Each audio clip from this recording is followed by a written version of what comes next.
Welcome to Green Star 2. The learning intention is to identify angles using estimation strategies.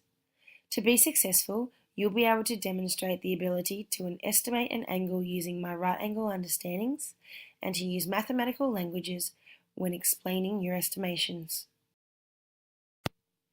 On slide 4 of the PowerPoint, you will find sentence starters and helpers.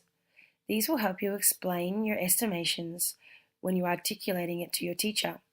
Just like we do in literacy, you can use these at the start, beginning, or end of your sentences.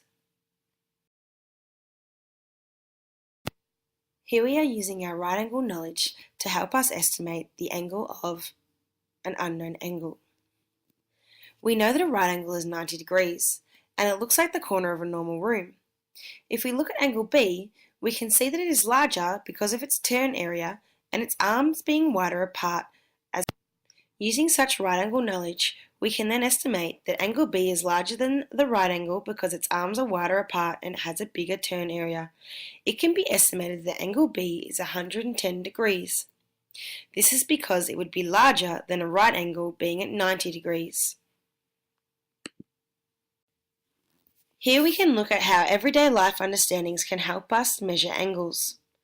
Here we have a right angle in orange, and it can be demonstrated that the corner of a room, the corner of a book, or the corner of a bookshelf is quite similar to the actual angle called the right angle.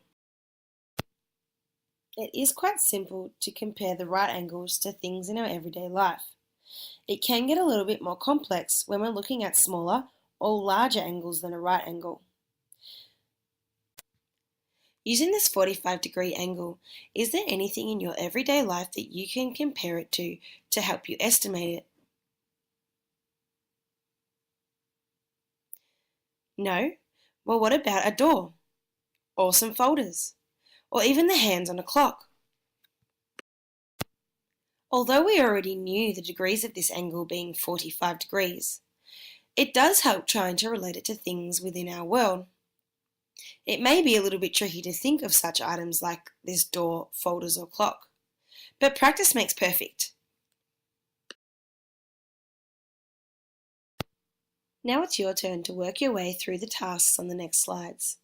Remember to use those sentence starters and helpers in each of the tasks, especially when it's time to be assessed with your teacher. Created using Powtoon.